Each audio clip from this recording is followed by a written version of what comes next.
Salut les investisseurs malins, j'espère que tu vas bien. Je m'appelle Gabriel Jarosson et aujourd'hui je vais te parler de la levée de fonds de Kraken. Vous avez été nombreux, très nombreux à me contacter pour me dire « T'as vu, il y a Kraken qui lève des fonds, qu'est-ce que t'en penses ?» etc. Donc on va parler de ça ensemble. Avant de commencer, si c'est ta première fois ici, si c'est pas déjà le cas, je t'invite à cliquer sur le bouton s'abonner juste en dessous de cette vidéo pour t'abonner à la chaîne YouTube Léonis, ne rater aucune de mes vidéos dès que je les publie et rejoindre plusieurs milliers d'investisseurs malins. C'est parti.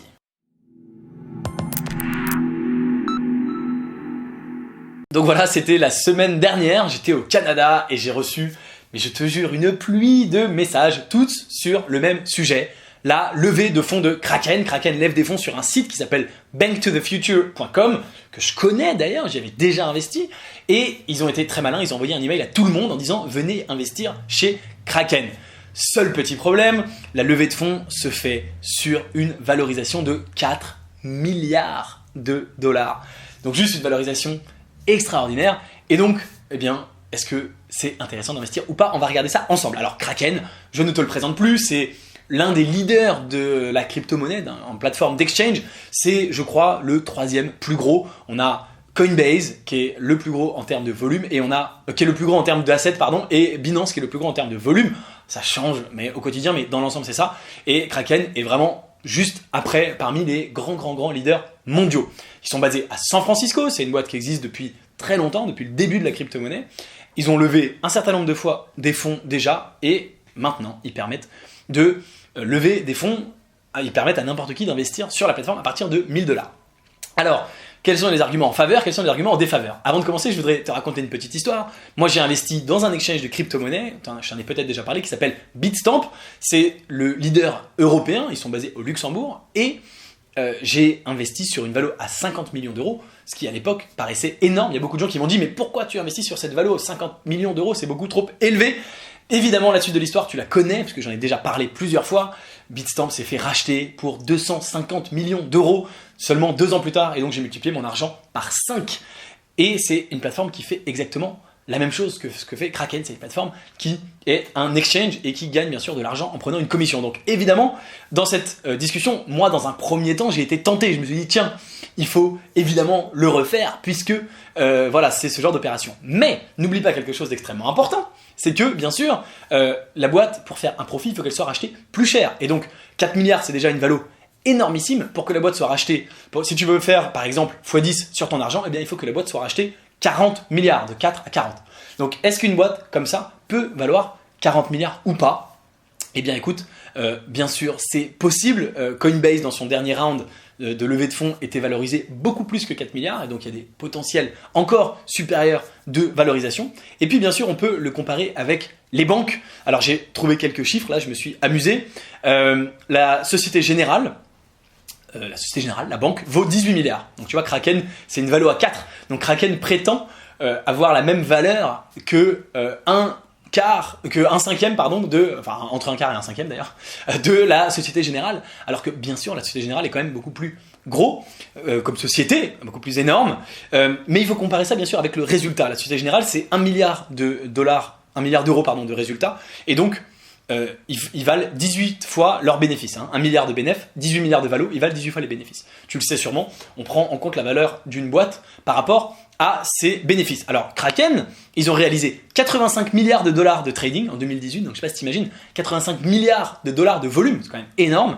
Et avec ça, ils ont dégagé un résultat de 155 millions de dollars de bénéfices. Alors déjà, c'est une boîte qui gagne de l'argent. C'est bien sûr mieux que Uber, mais ça ne veut pas tout dire et ça dépend encore une fois de la valo. Donc ils sont valorisés à 4 milliards par rapport à 155 millions de dollars de bénéfices, 27 fois les bénéfices. Donc c'est plus élevé que la Société Générale, c'est moins élevé que JP Morgan. J'ai regardé JP Morgan, ils valent 354 milliards de dollars. Tu vois, la SOG vaut 18 milliards, JP Morgan 354 milliards. Tu vois juste la différence, comment nous les Français on est en retard et on est minuscule par rapport à eux. Ils font 7 milliards de résultats nets en 2018, JP Morgan, et donc ils valent 50 fois les bénéfices, 7 milliards par rapport à 354 milliards de valo, 50 fois les bénéfices. Donc tu vois que Kraken aurait une valo inférieure, bien sûr, en termes de multiples par rapport à JP Morgan. 27 fois, c'est quand même plus élevé que la SOG. C'est pas du tout du jamais vu dans les startups. On voit des startups qui ont des multiples beaucoup plus importants, puisqu'on voit même des startups lever de l'argent alors qu'elles n'ont même pas de revenus. Ce qu'il faut bien comprendre, c'est qu'à ce niveau-là, c'est plus un investissement dans une startup. Quand on est sur 4 milliards de valo, on n'est plus dans de la startup, on est dans même ce qu'on appelle du pré-IPO, j'allais même dire, on est sur du mid-cap ou du large-cap, mais on n'est même plus dans du large-cap, on est encore au-delà, on est sur du pré-IPO. Donc effectivement, à 4 milliards de valo, le gros problème c'est par qui Kraken pourrait se faire acheter 40 milliards. Il n'y a pas beaucoup de boîtes qui pourraient lâcher 40 milliards pour acheter Kraken. Même JP Morgan qui vaut 350 milliards, ils n'ont pas 40 milliards de cash, ils pourraient racheter Kraken en donnant des parts de JP Morgan, mais est-ce qu'ils ont vraiment 40 milliards à mettre dans cet achat-là? C'est pas du tout évident. Donc une des quasiment seules possibilités de gagner de l'argent, ce serait de croire que potentiellement Kraken va entrer en bourse. Ce qui n'est pas impossible du tout, mais bien sûr ce qui est très loin d'être fait. Donc c'est un deal effectivement relativement particulier. Donc ça là je t'ai donné les points d'abord positifs par rapport aux multiples, tu vois que c'est plus que certains, moins que d'autres, voilà. C'est l'un des leaders du marché, ils font des bénéfices, ça c'est les points positifs. Les points négatifs, c'est donc comment on fait pour sortir de cet investissement. En gros, on est condamné finalement à attendre une entrée en bourse potentielle, on ne sait pas si elle aura lieu. Et donc, n'oublie pas qu'en startup, ton argent, il est verrouillé, il n'est pas ce qu'on appelle liquide. Donc si à un moment tu dis, j'en ai marre de Kraken, je veux prendre des bénéfices, tu ne peux pas prendre tes bénéfices. Tes bénéfices sont verrouillés, ils sont mis ils restent dans Kraken, tu peux pas les sortir quand tu veux, d'accord? Aussi simplement que ça. Donc ça, évidemment, c'est un côté négatif. L'autre point négatif, quand même, il faut pas oublier, c'est que, et c'est un point vraiment hyper important, c'est que Kraken aujourd'hui se sont jamais fait hacker. En étant l'un des plus gros exchanges, ils sont l'une des plus grosses cibles des hackers. On a vu le hack de Binance il y a encore seulement quelques jours. Et si Kraken se fait hacker, ils pourraient du jour au lendemain perdre une grosse partie de leur volume et du jour au lendemain perdre une partie de leurs utilisateurs et donc baisser en valorisation. Donc aujourd'hui, ils valent 4 milliards. Si demain, ils ont un hack et qu'ils perdent la moitié de leur activité, ils pourraient valoir que 2 milliards. Et donc là, si tu as investi, donc c'est à partir de 1000 $, tes 1000 $, ils ne valent plus que 500 $.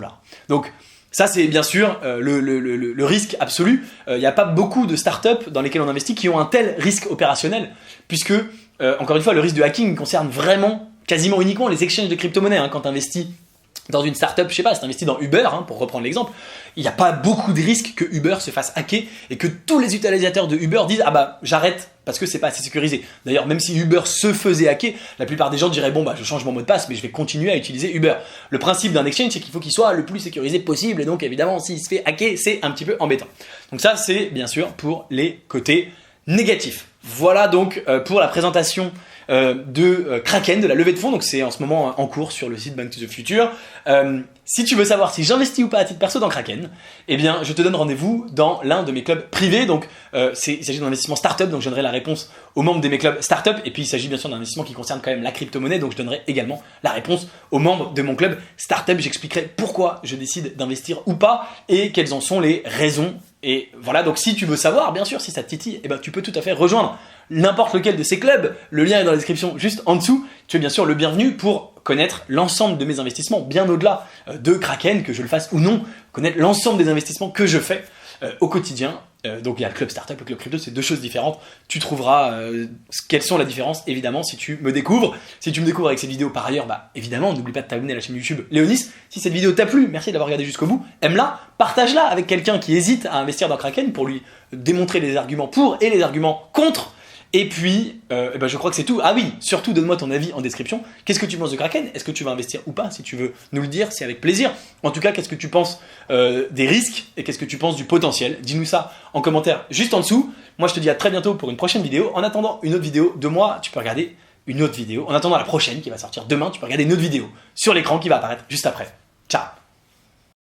Salut! Tu sais que si tu cliques sur le gros bouton juste là, le Bitcoin va automatiquement monter de 1%. Et oui, c'est prouvé, ça a été scientifiquement démontré. Si tu cliques pour t'abonner à la chaîne YouTube Léonis, eh bien le Bitcoin prend instantanément 1%. T'es encore là? Vas-y, fais-le!